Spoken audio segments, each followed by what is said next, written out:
여러분 안녕하십니까? 12월 29일 금요일 올해 마지막 프레스룸 라이브입니다. 오늘도 따끈따끈한 세 가지 한 뉴스부터 시작합니다. 야당 주도의 김건희 여사 특검법 등 이른바 쌍특검 법안이 어제 국회 본회의를 통과하자 대통령실은 이송 즉시 거부권을 행사하겠다고 밝혀 여야 갈등이 최고조로 치닫고 있습니다. 이런 가운데 서로를 향해 날선 발언을 해온 국민의힘 한동훈 비대위원장과 민주당 이재명 대표가 오늘 오후에 첫 회동을 갖습니다. 그리고 오늘 국민의힘 비대위 출범, 민주당 공관위원장 발표까지 정치권 소식 자세히 살펴봅니다. 마약 관련 수사를 받다 세상을 떠난 배우 이성균 씨 발인이 오늘 정오에 진행되는 가운데 경찰은 무리한 수사였다는 비판에 적법 절차를 따라 진행했다고 반박했습니다. 잠시 뒤 이 내용 다루는 오늘의 가장 궁금한 뉴스로 프레스룸 라이브 돌아오겠습니다.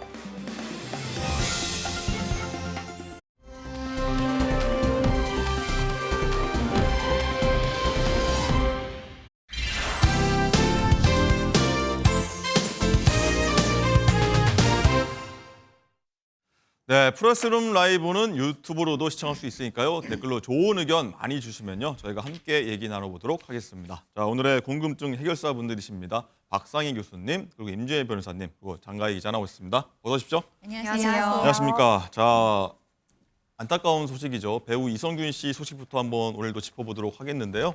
이성균 씨 사망 관련해서 경찰 수사 책임론이 불거지고 있는 상황인데 어제였습니다. 경찰이 그 입장을 밝혔는데 듣고서 얘기 나눠보도록 하겠습니다. 고인에 대한 수사는 구체적인 제보 진술과 증거를 바탕으로 법적 절차에 따라 진행하였습니다. 그리고 일부에서 제기한 경찰의 공개 출석 요구나 수사사항 유출은 전혀 없었습니다. 네, 이성균 씨 사망 관련해서 경찰의 책임론 그리고 수사 부실 일부 지적이 있는데 장가 기자, 조금 더 들어가면은 공개 출석 그리고 수사 상황 유출 문제에 대해서 경찰이 이 반박을 한 거예요. 그렇습니다. 이례적으로 윤희근 경찰청장까지 이 사안에 대해서 언급을 했는데요. 윤희근 청장은 경찰 수사가 잘못돼서 그런 건 아니다 이렇게 언급을 했고요. 아까 보셨듯이 김희중 인천경찰청장도 공개 출석 요구한 적 없다라고 말을 했습니다. 이어서 3차 조사 당시 19시간이나 조사가 이루어진 점에 대해서는 고인의 마약 투약 혐의 그리고 공갈 피해 부분에 대해서 한 번의 조사를 마무리해달라 이런 요청이 있었기 때문에 충분히 진술을 들어주는 차원이라고 했고요. 수사 사항에 대해 유출한 적도 전혀 없었다고 강조했습니다. 네, 무리한 수사 없었다, 절차대로 했을 뿐이다 이런 입장인데 임주혜 변호사님, 일단 수사 사항 놓고 봤을 때 적법 절차 이렇게 따른 게 맞다고 볼 수 있습니까? 어떻습니까? 네, 일단 마약 사건 같은 경우에는요. 제보자의 진술에 의존해서 최초의 수사가 개시되는 것은 맞습니다. 그러니까 네. 진술에 의존해서 사건이 시작이 되고 조사가 시작되는 부분은 맞는데요. 다만 안타까운 지점은요. 지금 이건 내사 단계라고 합니다. 그러니까 제보자의 제보가 있으면 무조건 다 수사에서 기소까지 이어지는 것이 아니라 기본적으로 추가적인 자료들, 그래서 실제로 그 사람들이 만난 적이 있느냐, 어느 정도 제보가 신빙성이 있느냐를 확인하는 과정을 내사 과정에서 거치게 되는데 이 이성균 씨 같은 경우에는 이 내사 단계에서 너무 일찍 이런 사실들이 외부에 공표가 되게 되면서 이런 부분을 참 안타깝다고 지적할 수 있는 부분 같습니다. 앞서 말씀 나온 것처럼요. 경찰청 훈령에 16조에 이런 조항이 마련이 되어 있습니다. 경찰 수사 사건 등의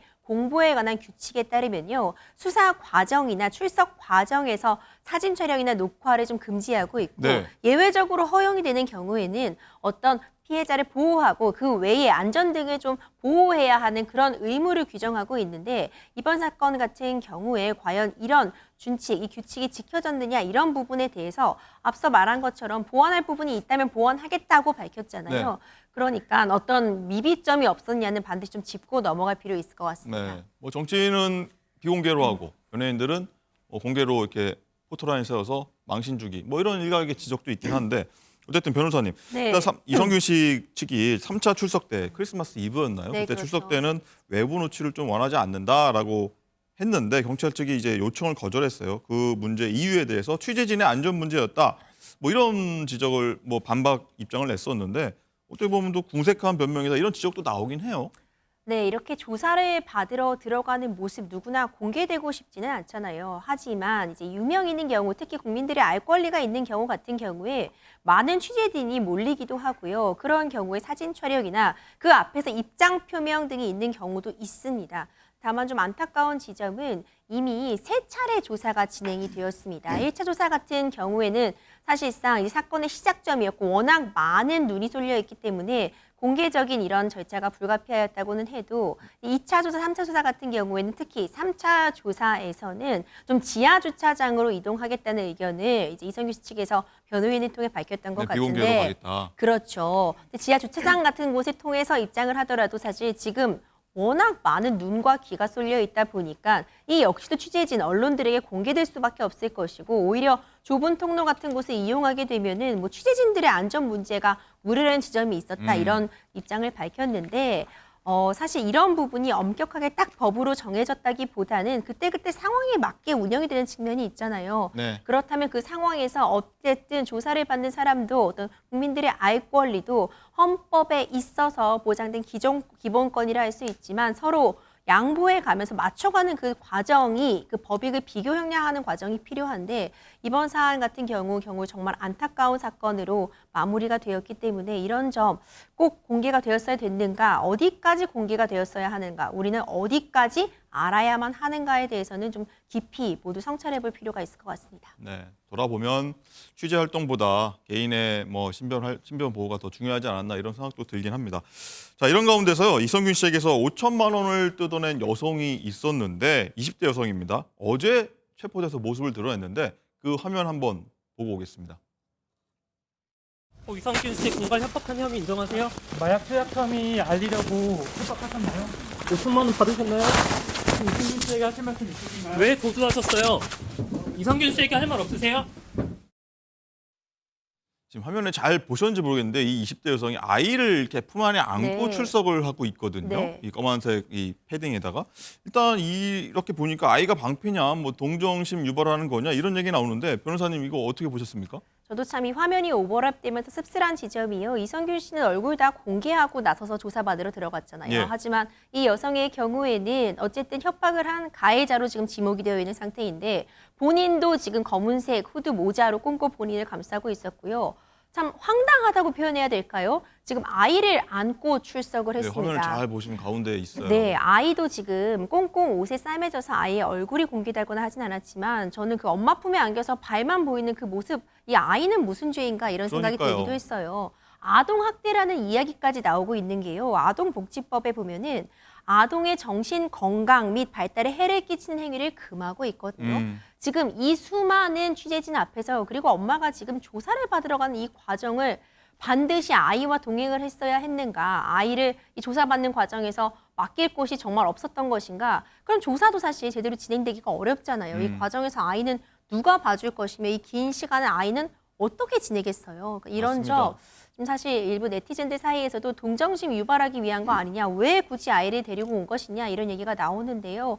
아이의 입장을 생각한다면 이게 과연 올바른 일이었나 좀 씁쓸합니다. 네, 뭐 저희가 자세한 상황은 모르지만 일단 드러난 상황 한번 보면 일단 그렇습니다.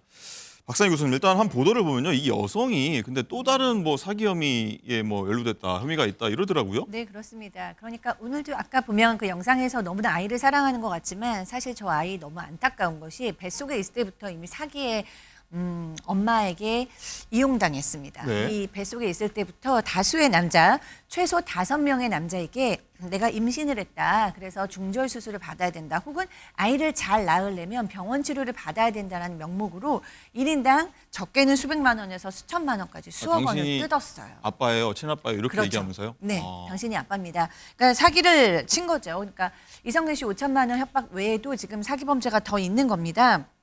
그리고 몇 명의 남성은 이 얘기를 진짜로 믿고 아이가 태어난 후에도 양육비로 지금 전달을 한 것으로 그래요? 보입니다. 네, 그중에 한 남성은 너무 이상하다라고 생각을 해서 친자 확인을 실시했어요. 그런데 친자가 아니다라는 결론이 나왔어요. 그래서 지금 변호사를 선임해서 고소할 예정이라고 하는데 이 여성 뱃속에 있을 때부터 아이를 이용해서 사기를 치고 결국에는 이성균 씨에게도 사기를 쳤습니다. 그렇군요. 임지혜 변호사님 이 네. 내용은 좀 뭐 지켜보도록 하고 그런데 눈살 찌푸려진 소식이 있어요. 그 네. 이성균 씨 추모한 장례식장에서 일부 유튜브들이 쫓아가고 뭐 소동을 벌였다 하더라고요. 네, 그렇습니다. 그러니까 카메라를 켜고요. 영상을 촬영하면서 이 빈소의 모습을 담으려고 하는 그런 소동이 벌어지고 있습니다. 이 과정에서 굉장히 고성이 오가기도 하고 뭐 음악을 틀기도 하는 등 정말 안타까운 상황인데요. 이제 이 매니지먼트 측에서도 빈소는 물론이고 이 매니지먼트 회사를 찾아와서도 계속 뭔가 취재를 하려고 하고 아유. 뭔가 영상을 촬영하면서 이런 유튜브 방송을 하려는 모습 때문에 유가족들이 너무 큰 고통을 겪고 있다. 부디 자제해달라는 입장을 거듭 밝히고 있는데 이런 지점은 정말 안타깝도밖에 볼 수가 없을 것 네. 같고요. 물론 개인의 사생활의 자유 그리고 알 권리라는 것은요. 둘 다 헌법에 보장된 기본권입니다.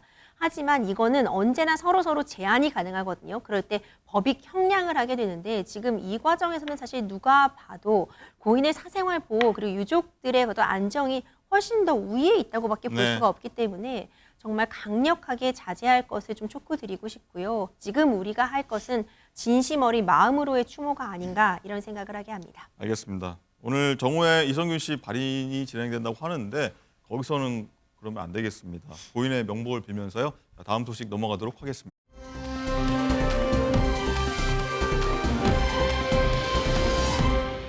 자, 이번 영상은요. 올해 사실 내내 문제가 있었던 사건의 연장선상인데 그 문제 영상, 관련 영상 한번 먼저 보고서 얘기 나눠보도록 하겠습니다.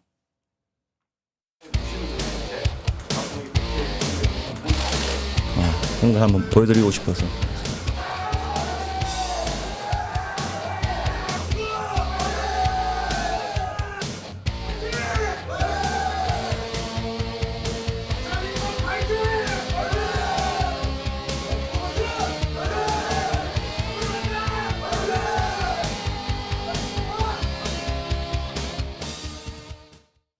네, 이 검사가 MG 조폭 이런 실상을 보고서 할 말을 잃은 건데 전 국민적 공분을 일으켰던 롤스로이스 사건 있지 않습니까? 그 가해자도 사실 MG 조폭이라고 전해지고 있는데 장가 기자, MG 조폭이 또 뭐 소동을 일으켰다고 해요. 그렇습니다. 도심 한복판에서 집단 보복 폭행을 한 20, 30대 MZ 조폭들이요. 무더기로 재판에 넘겨지게 됐습니다. 한 조직폭력배 조직원이 인천에 있는 노래방에서 손님들에게 맞았다고 하는데요. 그래서 다른 조직원들이 보복을 하기 위해 그 노래방 손님을 야구방망이 그리고 쇠파이프로 폭행을 해서 예. 전치 5주의 상해를 입혔습니다. 어우. 이들은 보복 폭행으로 처벌받을 것을 우려해서 자신의 몸에다가 자해를 해서 남긴 상처를 마치 이 피해자들한테 맞아서 난 것처럼 허위로 주장을 했고요. 예. 또 병원에서 허위 진단서를 어우, 발급받아서 경찰에 제출하기도 했습니다. 네, 임재 변호사님, 이 네. 조직원들이요 시민들만 폭행한 게 아니더라고요. 그렇죠. 2021년도부터 올해 5월까지요. 최소 8차례에 걸쳐서 조직원들도 기강을 잡겠다고 하면서 자기들끼리요. 네, 소위 우리가 빠따질이라고 아. 표현하기도 하는데 이렇게 아주 심한 폭행을 자행했던 것으로 보입니다. 이러면서 기강을 잡고 뭔가 우리 조직의 세를 과세하려고 했던 것으로 보이는데 이런 경우 당연히 폭력행위 등의 처벌에 관한 특례법상 어떤 범주단체 조직에 관한 문제점이나 특수상해에 해당할 수 있는 중죄에 해당합니다. 네, 지금 화면에 나왔지만 저 조직 단체가 이름이 꼴망파예요. 네. 꼴망파 무슨 뜻인지 모르겠는데 어떤 조직인가요? 이 꼴망파는요. 이번에 기소된 28명 중에 이 25명은 이미 우리가 지금 이 앞서 말씀드린 그 범죄 조직이죠. 조폭이라고 불릴 수 있는 꼴망파의 일원이라고 꼴망파? 알려지고 무슨 뜻인가요? 있습니다.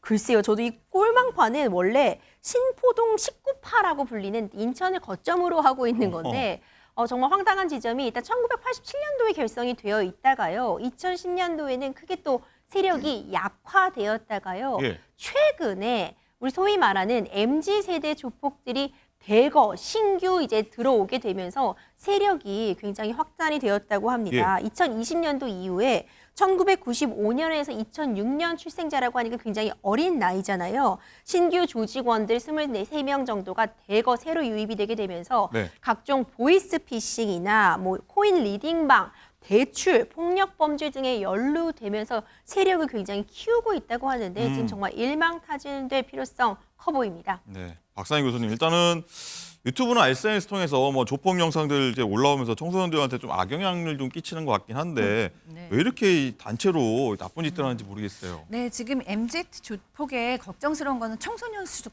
상당히 많다라는 겁니다. 예. 근데 지금 MZ 조폭은 옛날 조폭과 좀 다른 것은 온라인을 중심으로 활동을 한다라는 거예요. 예전에는 어떤 지역에 무슨 뭐 파 이런 식이었다면 지금은 온라인 중심으로 활동을 하는데 이 청소년들한테 접근을 해서 비싼 옷도 사주고 술도 사주고 그리고 뭔가 이 금전도 막 과시한다고 합니다. 그러면 청소년들이 봤을 때는 아, 저 이 형들의 얘기를 들으면 돈이 벌리겠구나. 예. 그러니까 금전적인 돈이 목표가 되는 경우가 굉장히 많고요.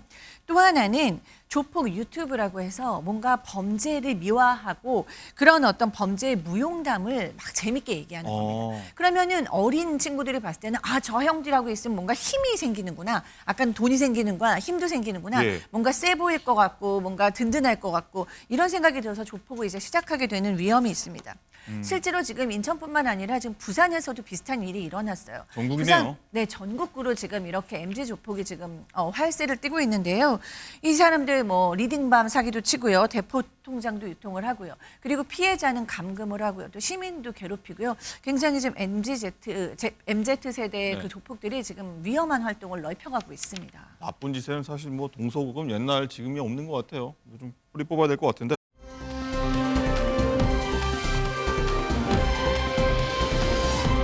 자, 세상이 참 넓고 사람 많죠. 별일 세상이 좀 많이 이루어지는 것 같습니다. 이번에 소개드릴 사연이 좀 그런데 장가희 기자, 지금요 광역버스 민폐녀 뭐 이 포털도 그렇고 뭐 엄청나게 조회수가 높은데 이거 시끌시끌해요. 네, 그렇습니다. 요즘에는 경기도 가는 버스를 타게 되면 이게 입석이 안 되잖아요. 앉아 가야 되죠. 그렇습니다. 서서 갈 수가 없고 앉아서 가야 되는데 이 버스 창문에 그래서 지금 좌석이 몇 명이 남았는지가 다 표시가 됩니다. 맨 앞에 있죠. 네, 그렇습니다. 그런데 자리가 남아 있는데도 한 여성 승객이 제가 지금 짐이 많아서 짐을 여기 자리에다 올려놔야 되니까 자리를 비켜줄 수가 없다라고 해서 그냥 일어서서 지금 가라 이 논란이 되고 얘기인가요? 있습니다. 일어서서 가라. 예. 그렇습니다. 그래서 결국에는 다른 승객이 이 버스에 있는 계단에 앉아서 집에 가야 했는데요. 네. 이 얘기가 온라인 커뮤니티에 올랐다가 지금은 삭제가 되긴 했는데 그 당시 상황을 함께 보시겠습니다.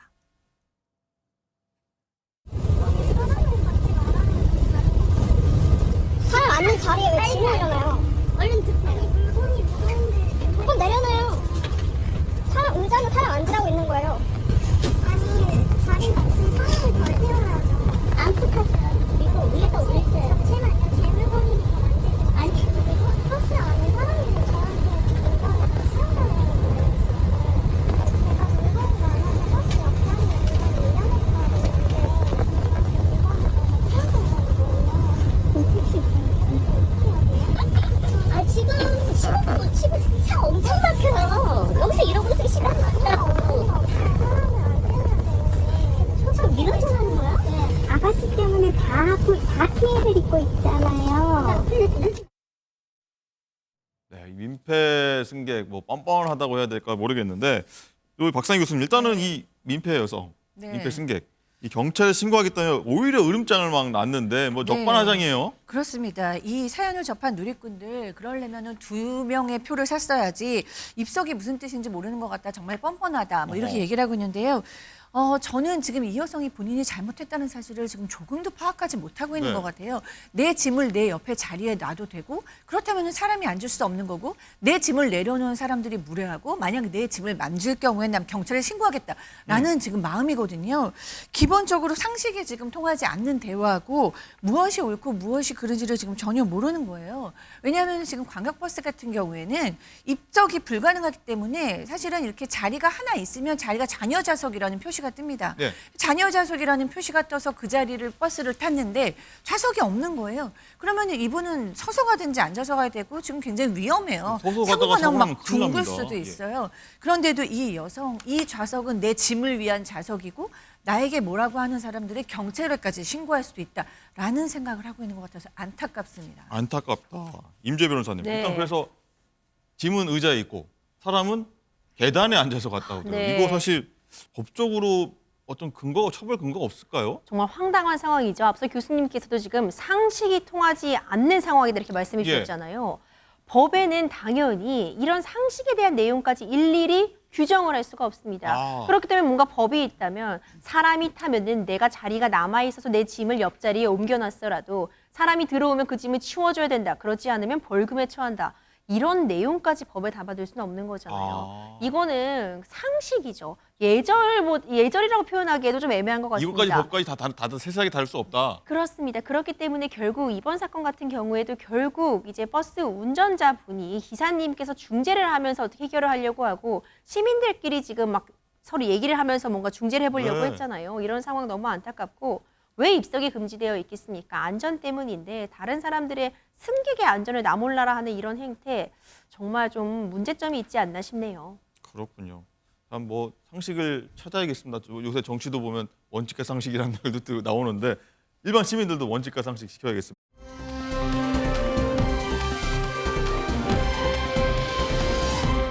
자, 장가 기자. 요즘 겨울철에 미끄러운 빙판 잘못 밟으면은 굉장히 넘어지고 뭐 허리도 안 좋아지고 뭐 관절 다 네. 상하지 않습니까?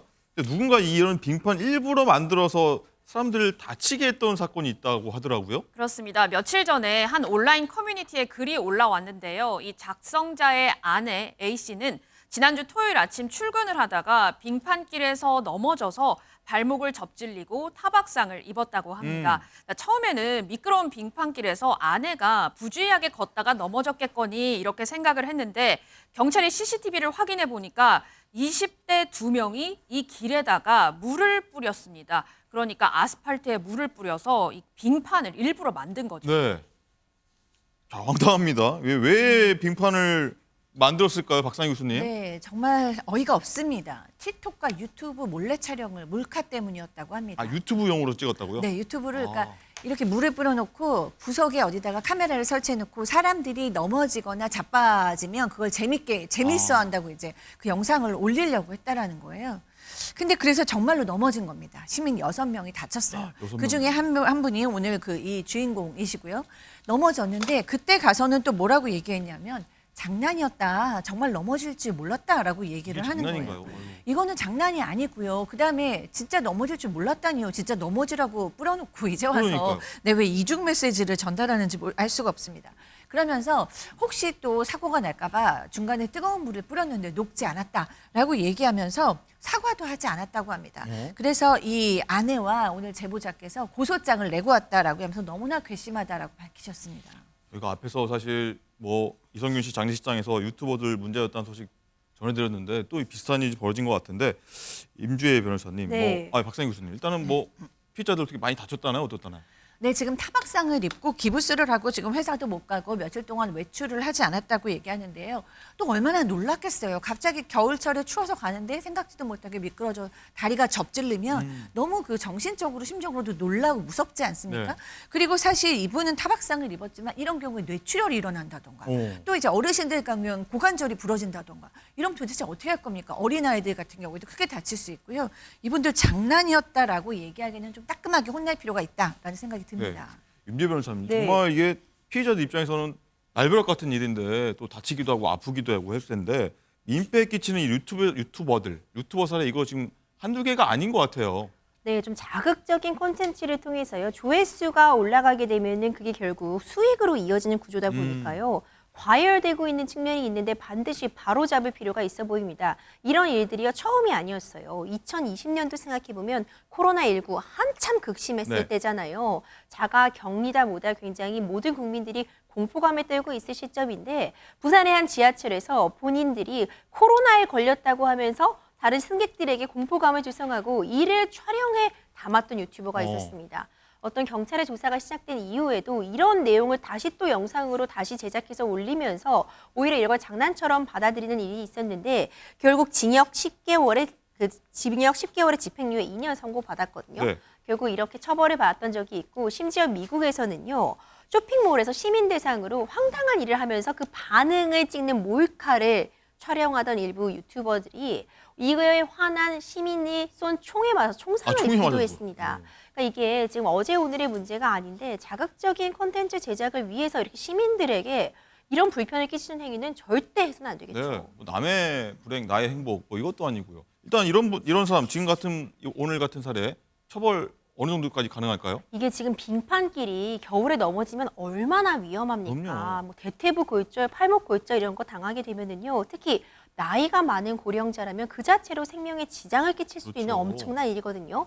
아니 빙판이 생길까 봐 미리 소금 뿌려놓고 염화칼슘 뿌려놓지는 못할 망정 자의로 빙판을 이렇게 만들어 놓는 행위 정말 위험하고 해서는 안 될 것이고요.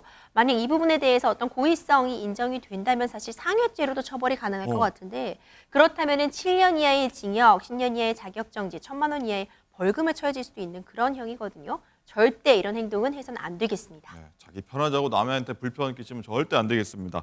자, 잠시 뒤에는요. 따끈따끈한 정치권 소식 저희가 다룰 테니까요. 채널 고정입니다. 자, 오늘 말씀 모두 감사합니다.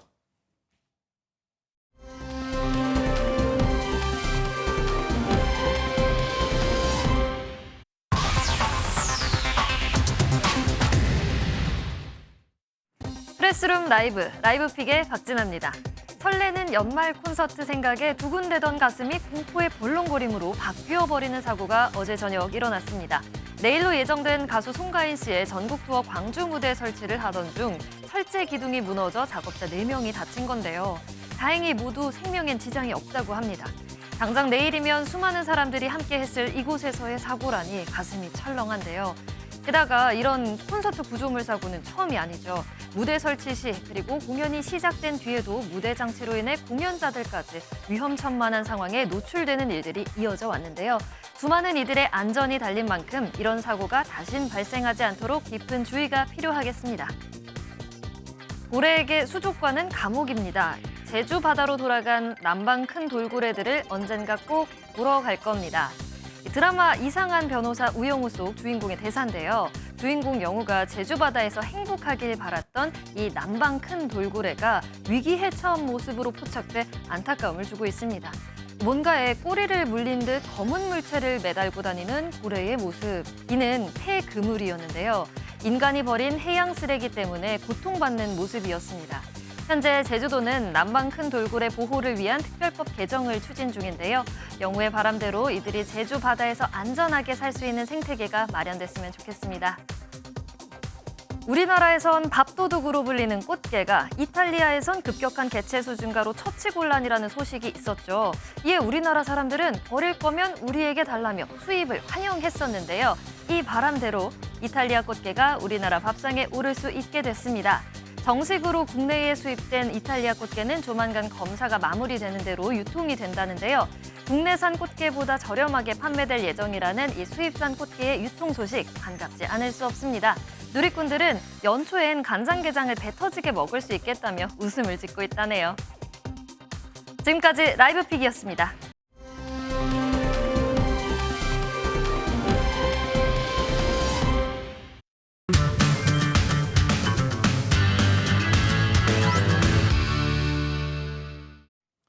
네, 정치권의 핫한 이슈를 모아 모은 이슈집입니다. 저희 프레스룸 라이브의 뉴스 핵심 관계자분들이십니다. 정광재 대변인, 이승훈 부위원장 나오셨습니다.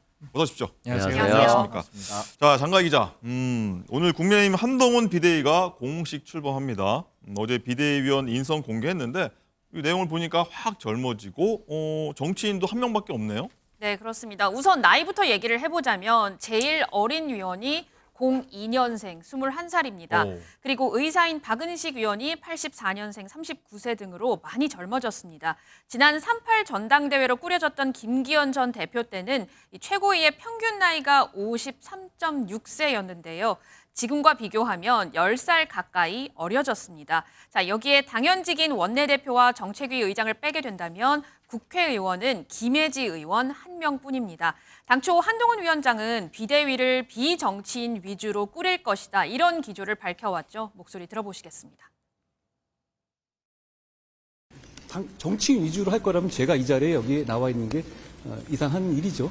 땀 흘려 돈 벌고 가족을 보호하고 동료 시민에 대한 선의를 가진 분들을 상징하는 분들을 모셔야 한다고 생각합니다. 네, 장가 기자 설명대로 현역 정치인은 비례대표인 김혜지 의원 1명인데 한동훈 비대위원장이요. 김 의원을 향해서 예전에 이런 말을 했었어요. 의원 한 번만 하기엔 너무 아까운 일이다 이렇게 평을 했었는데 두 사람의 훈훈한 인연 어떤 일이 있었는지 한번 저희가 영상 한번 보겠습니다. 먼저 법무부 장관님 발언대로 나와 주실 수 있을까요? 의원님 한동훈 법무부 장관 나와 있습니다. 네, 장관님 알려주셔서 감사합니다. 아직도 우리 사회에는 사회적 약자와 소수자들의 기회와 가능성 그리고 성장을 가로막는 다양한 어항과 수족관이 있습니다. 이러한 어항과 수족관을 깨고 국민이 기회의 균등 속에서 재능을 마음껏 발휘할 수 있도록 정부가 더욱 적극적으로 강물이 되어주시기를 기대하면서 저 또한 최선을 다하겠습니다. 경청해 주셔서 감사합니다.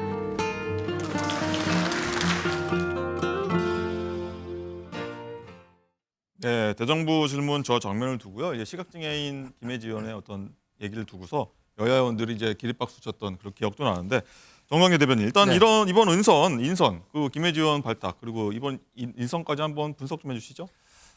이번 인선은 한동훈 비대위원장이 이제 당에 계신 분들과 협의를 통해서 진행한 것으로 알고 있습니다. 네. 근데 이 비상대책위원장을 맡게 된 한동훈 비대위원장이 처음부터 한 얘기가 있죠.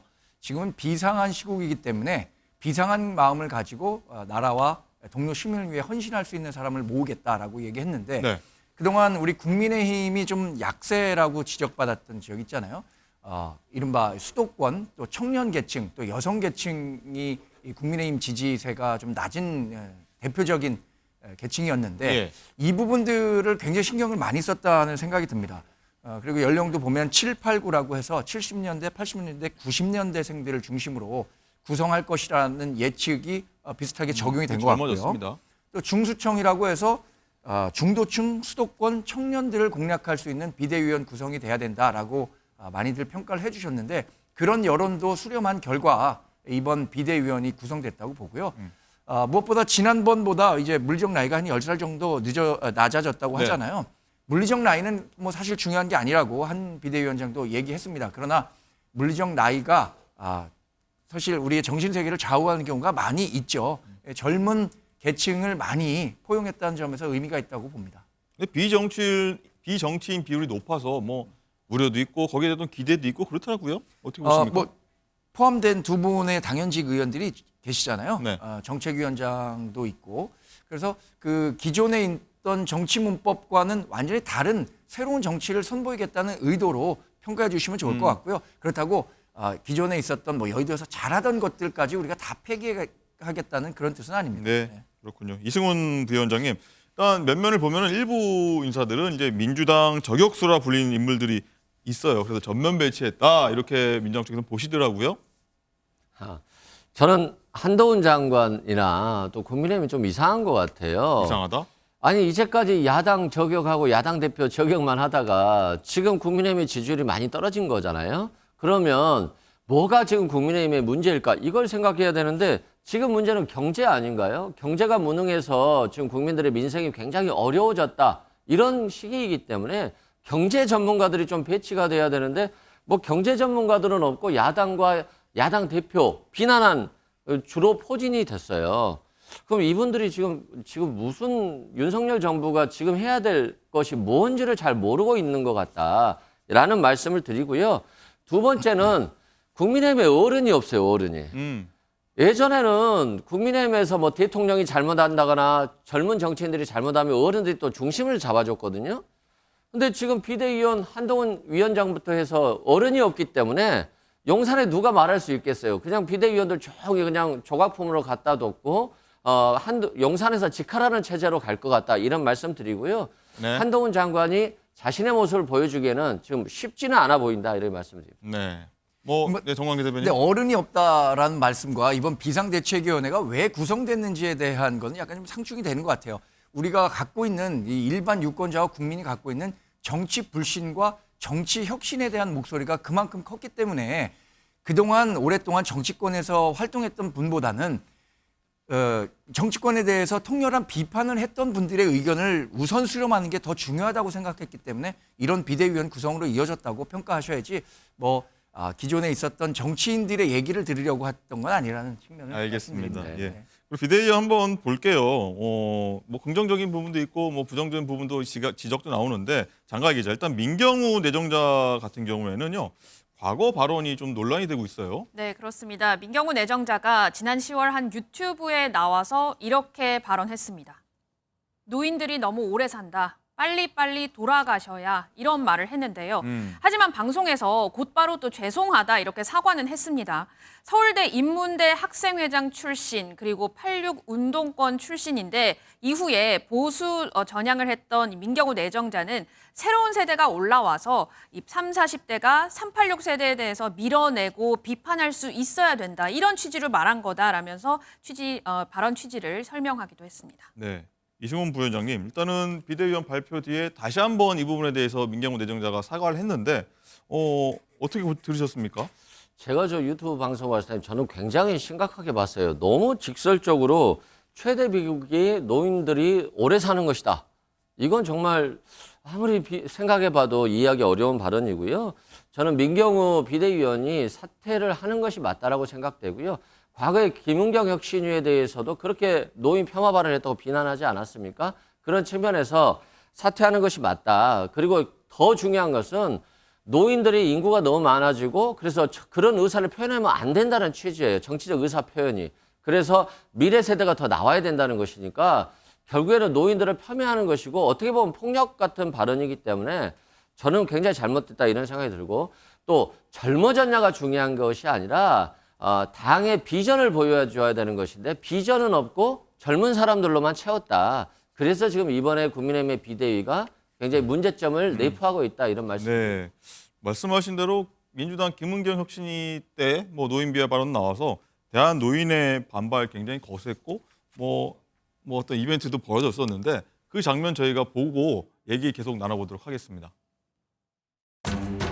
그분들이 미래를 결정해 놓을 필요는 없단 말이에요. 그분들은 어쩌면 이제 곧 뭐 무대에서 퇴장하실 분들이니까 그분들은 집에서 쉬셔도 되고. 엄마, 왜 나이 드신 분들이 우리 미래를 막 결정해? 왜 미래가 짧은 분들이 똑같이 1대1 표결을 하냐는 거예요. 정신 차려라고, 정신 차려. 네, 정광재 대변인. 일단 이승훈 부위원장은 사퇴해야 된다 이렇게 얘기를 하셨는데 뭐 노인 비하 논란, 뭐 과거 사퇴, 사과 뭐 여러 가지가 있을 수 있는데 어떻게 처리해야 한다고 보세요? 이승훈 부위원장이 말씀하신 내용 저도 상당히 공감합니다. 왜냐하면 그 발언 자체가 민경우 비대위원이 얘기하려고 했던 방향과는 다르겠지만 어쨌든 노인분들에 대한 폄훼 뭐 이런 내용들이 담겼기 때문에 굉장히 부적절한 발언이었다고는 많은 분들이 생각할 겁니다. 근데 그게 그러면 이 과정에서 인선 검증이 얼마나 꼼꼼히 됐느냐 이 인선 검증의 이야기를 말씀하시는데 요즘 같은 다매체 시대에 한 개인이 어느 무대에 가서 어떤 얘기를 했는지 모든 것을 다 스크린한다는 건 굉장히 어려운 일입니다. 그래서 인선 검증과 관련한 책임론 이런 것들까지 제기한 건 굉장히 무리라는 생각이 들고요. 그러면 이제 민경우 비대위원 지금 지명이 됐는데 어떻게 당에서 처리해야 되냐 숙고할 시간을 가질 수 있겠죠. 또 오늘 오후 2시 발표 아닙니까 비대위원? 앞으로의 민심의 추이도 굉장히 중요할 거라고 봅니다. 그리고 얘기했었던 것처럼 민윤 위원이 얘기하려고 했던 건 앞으로 청년 세대들이 어떤 역할을 할 것이냐 이 부분을 강조하기 위한 발언이었다는 맥락이었다는 점을 다시 한번 좀 말씀드립니다. 그러나 그 발언 자체는 상당한 문제가 있었다고 깊이 공감하고 있습니다. 저는 아까 말씀드렸지만 오후 2시에 이제 비대위원 인선 발표하고 비대위가 공식적으로 출범하는데 김호일 이 대한노인회 회장은 사퇴하고 한동훈 비대위원 사과해라 이렇게 네. 갔단 말이죠. 어떻게 좀 이걸 정리하지 못하면 계속 후폭풍이 이어질 것 같은데. 지난번에 김은경 혁신위원장, 민주당 혁신위원장도 비슷한 논란에 휩싸여 갖고 뭐 여러 면담도 하고 네. 다양한 이 장면도 연출됐었는데 사진 따기도 많으셨죠. 저는 그래서 대한노인회 회장께서 비교적 우리 대한노인회는 우리 이 국민의힘에 애정을 갖고 있는 분들이라고 생각하는데 민주당에 대해서만 그렇게 따끔한 질책을 한 게 아니라 우리 당을 향해서도 이런 질책을 했다는 점, 그러니까 이른바 선택적 정의를 하지 않았다는 점에서는 높이 평가하고 있습니다. 근데 지금 김호일 회장께서 얘기하신 것처럼 이게 비대위원장의 사과 표명이 있어야 하느냐, 뭐 사과도 할 수도 있겠습니다. 그 경우에 따라서는. 그러나 이걸 무리한 정치적 논쟁거리로 가져가서는 안 되겠다는 생각을 갖고 있습니다. 네, 일단 뭐 2시까지 어떤 일이 있을지 그 이후에 또 어떤 일이 있을지 한번 지켜보도록 하겠습니다. 자, 이런 가운데서요, 장가 기자, 어제 오후입니다. 김건희 여사의 도이치모터스 주가 조작 연루 의혹을 규명하기 위한 특검법, 이게 풀네임입니다. 결국 국회 통과해가지고 여야 갈등이 지금 최고조에 달했거든요. 네, 그렇습니다. 국민의힘이 표결에 참여하지 않았죠. 야권 중심으로 재석 180명, 찬성 180명으로 통과가 됐습니다. 대통령실에서는 법안이 정부로 이송되는 즉시 거부권을 행사하겠다 이렇게 밝혔고요. 그런데 이 거부권 행사가 다음 달 13일 이내인데요. 이후에 실시하게 되는 제2표결은 언제까지 해야 된다 이런 제한은 없습니다. 네. 그래서 민주당에서는 국민의힘에서 공천 탈락자가 대거 발생할 때까지 기다려서 국민의힘의 반란표를 유도할 것이다 이런 목소리가 나오고 있습니다. 제2결을 하기 위해서는 199명 정도가 찬성을 해야 하는데요. 야권을 모두 합한다 해도 180명 정도밖에 되지 않기 때문에 이 나머지 표를 이 공천에서 국민의힘 공천에서 탈락하는 사람들의 표를 가져올 것이다. 민주당은 이렇게 지금 주장을 하고 있습니다. 예, 민주당 좀 인사 나오셨으니까 여쭤볼게요. 국민의힘 공천 탈락자 나올 때까지 기다렸다가 표결 다시 붙이겠다 이런 전략으로 가는 겁니까? 뭐 굳이 그런 전략을 쓰겠습니까? 실상 한동훈 법무장관이 검찰에 있을 때 그리고 법무장관이 있을 때 좀 수사 지휘를 잘해서 김건희 여사에 대한 수사를 마무리했다라고 한다면 이미 특검 얘기는 나오지 않았을 거예요. 그런데 집권기간 내내 김건희 여사에 대한 수사는 성역이었지 않습니까? 그런데 반대로 야당 대표에 대한 수사라든가 야당 정치인에 대한 수사는 그냥 매일같이 집권기간 내내 이루어졌어요. 이게 이제 공정과 상식을 주장하면서 집권했던 윤석열 정부의 위선이었다 이런 말씀을 드리고요. 수사조차도 못하고 특검조차도 못하면 그럼 뭐 하라는 겁니까? 저는 한동훈 장관이 이제는 비대위원장이 됐기 때문에 국민의힘을 이끌 사람 아니겠습니까? 국민의힘을 이끌 거면 좀 제대로 이끌어서 윤석열 정부가 공정과 상식이 있는 정부다라고 하는 것들을 좀 보여줘야 된다고 생각합니다. 그렇지 않는다라고 한다면 국민들이 윤석열 정부를 야당만 탄압하는 정부라고 생각하지 않겠습니까? 정강진 대변인 일단은 뭐 최악의 시나리오입니다. 국민의힘 네. 입장에서는 뭐 1월 13일 이후에 재의결 대통령 거부권 행사하고 재의결이 들어가면은 일단은 통과될 수도 있다는 거 아닙니까? 민주당 시나리오에서는 이게 가능하다 보십니까? 제가 21대 국회에 대한 얘기를 안 할 수가 없습니다. 2020년에 치러진 선거, 4년 전의 민의를 그대로 반영해서 180석이라는 거대 야권이 탄생을 하게 된 거죠. 근데 이 180석이라는 거대 정당을 가진 정당이 지난 4년간 무엇을 했는가, 이 부분에 대한 책임론을 묻지 않을 수가 없을 것 같습니다. 지금 국민의힘은요, 정말 국회 내에 가면 집권 여당, 대통령을 보유한 집권 여당이라고는 하지만 할 수 있는 게 아무것도 없는 정말 굉장한 약자입니다. 의회 폭주라고 저희가 계속해서 말씀드리고 있는 것은 모든 것이 민주당의 시나리오대로밖에 움직일 수 없는 게 지금의 국회 상황입니다. 그러면 이게 총선용 특검이 아니냐라고 우리가 말씀드릴 수밖에 없는 건 과거에도 지금도 우리 당은 특검 사안이 될 수 없는 사안이다라는 점을 강조했고요. 특검이 갖고 있는 여러 가지 독소 조항들이 있기 때문에 과거에도 지금도 처리할 수 없다는 겁니다. 근데 그걸 가지고 왜 과거에 처리하지 않았느냐라고 목소리를 높이시는 것은 뭐 어불성설이다 이렇게 말씀을 드릴 수밖에 없습니다. 네. 이 얘기 나오면 사실요, 민주당이든 국민의힘이든 똑같은 얘기를 열흘째 하고 있습니다. 결론이 안 나서 한번 뭐 가보는 수밖에 없을 것 같습니다. 한번 지켜보도록 하겠고요.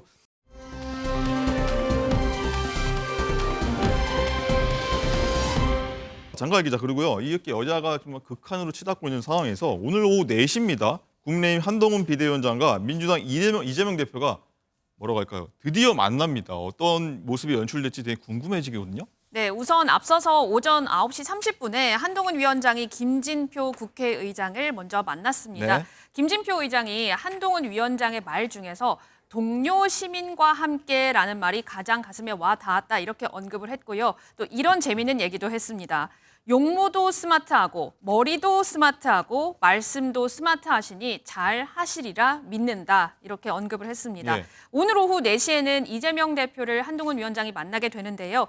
한동훈 위원장에게 오늘 기자들이 어떤 이야기 하실 거예요? 라고 물어봤더니 네. 그때 가면 알게 되겠죠. 이렇게 짧게 대답을 했습니다. 어제 좀 재밌는 얘기가 나왔는데요. 국민의힘 내부에서는 검사 대 피해자 이런 구도를 만들어야 되기 때문에 한동훈 위원장이 이재명 대표에게 90도로 폴더 인사하지 말고 네. 약 15도만 기울여서 인사를 해라. 각도까지 나왔군요. 그렇습니다. 예. 이런 얘기까지 나왔습니다. 여기에 한동훈 위원장이 이재명 대표를 향해서 최근에 날선 공격을 많이 하고 있죠. 검사 사칭하신 분이라는 말까지 하면서 강도 높게 비판하고 있는데요. 최근 두 사람의 설전 들어보시죠. 비대위원장으로 취임하시는 거 축하드립니다. 그리고 집권 여당의 책임자로서의 주어진 책임을 임무를 잘 수행해 주시길 기대합니다.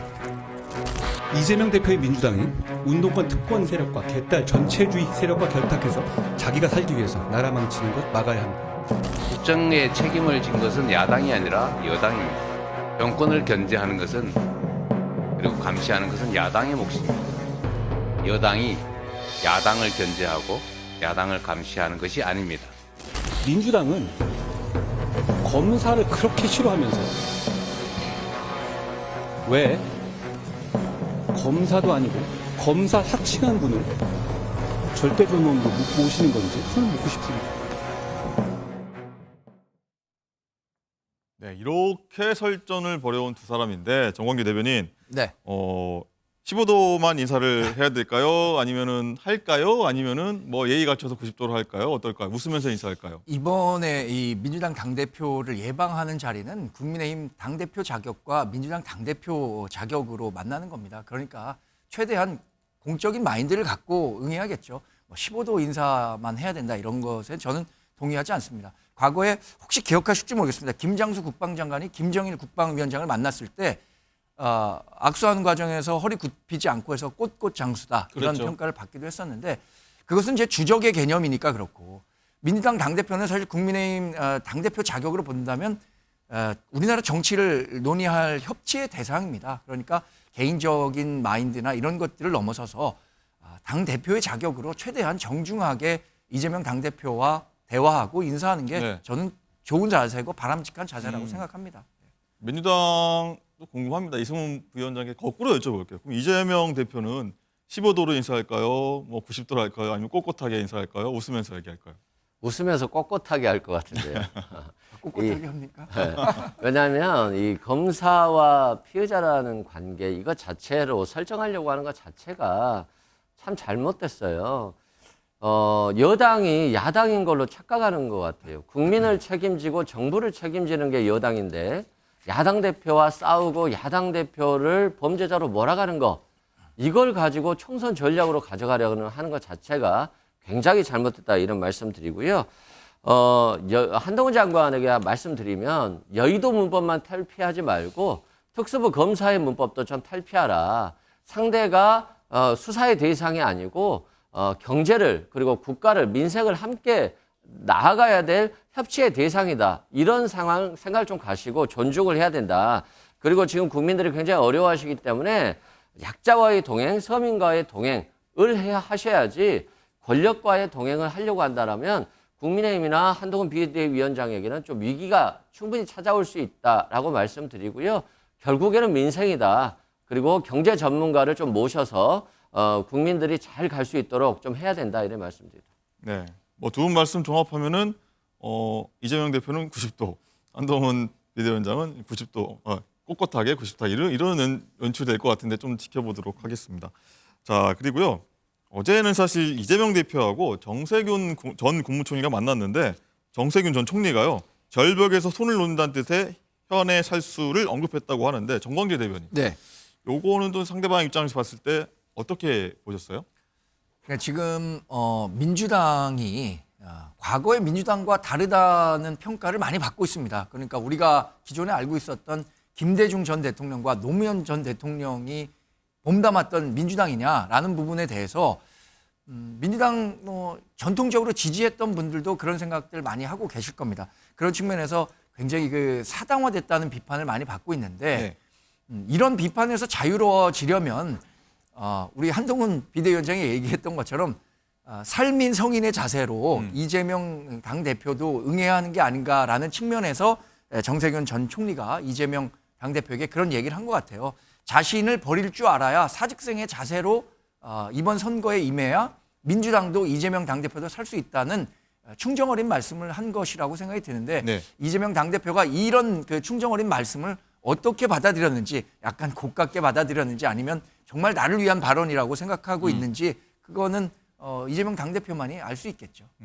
이수근 부위원장님, 일단은 이낙연 전 대표 같은 경우에 다음 주 안에 거치 표명하겠다고 밝히지 않았습니까?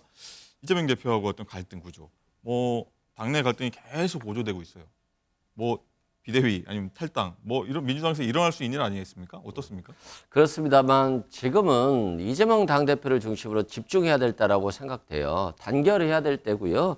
지금 이번 선거는 윤석열 정부를 심판하는 선거입니다. 지금 이 시기에 민주당이 분열된다라고 한다면 결국에는 윤석열 정부에게 어부지리를 주고 결국 무능한 정부가 계속해서 힘을 갖는 결과를 갖게 되기 때문에 이번에는 꼭 단결해야 된다. 그런 의미에서 지금 정세균 전 총리님께서 현의 살수를 얘기하셨는데 네. 이 현의 살수는 김구 선생님이 윤복일 의사에게 폭탄 투척을 지시하면서 하신 말씀이거든요.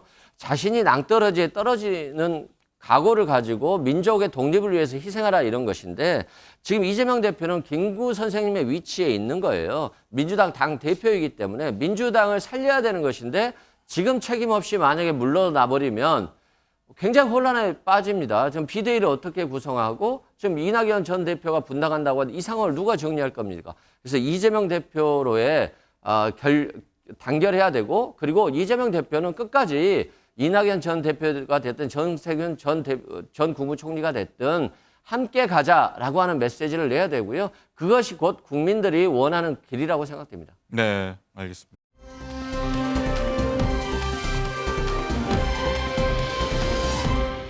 정광재 대변인, 일단은 탈당, 창당 선언을 동시에 했지 않습니까? 이준석 전 대표가.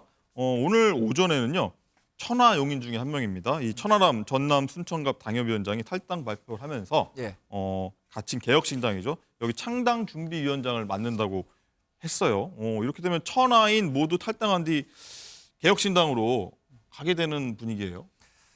일단 김용태 전 비대위원 같은 경우에는 탈당하지 않겠다. 최고위원 같은 경우에 탈당하지 않겠다고 했는데 천하람 당협위원장이 지금 탈당 선언한 것에 대해서는 정말 개인적으로 또 대변인으로서 상당히 아쉽게 생각합니다. 천하람 위원장 같은 분이 당내에 남아서 우리 당의 혁신과 여러 가지 발전 방향에 대해서 좋은 말씀 해주셨으면 그 안에서도 충분히 우리가 반영할 수 있는 비대위 체제가 구성됐는데 비대위가 어떤 방침을 밝히기도 전에 이렇게 탈당을 하셨다는 소식에 상당히 안타깝게 생각하고요.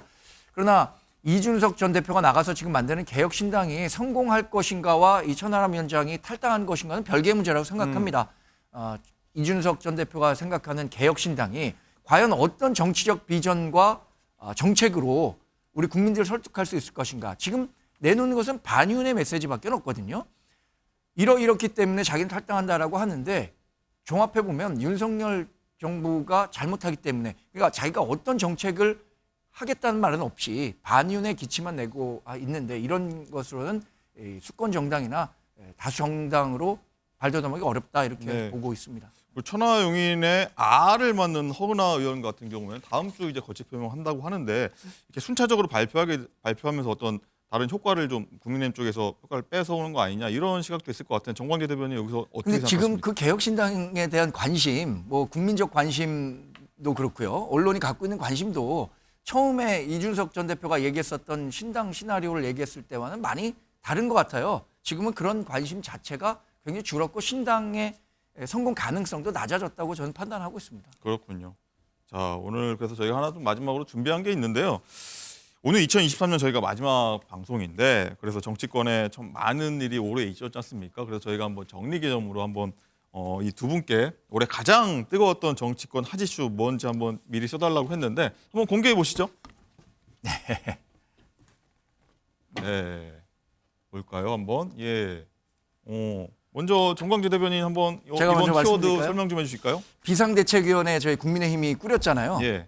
민주당도 지금 이낙연 전 대표가 통합 비상대책위원회 구성하지 않으면 탈당하겠다는 거 아닙니까? 네. 근데 지난 1년간의 정치 과정을 놓고 본다면 두 당 모두 비상이 아니었던 시기가 없었던 것 같습니다.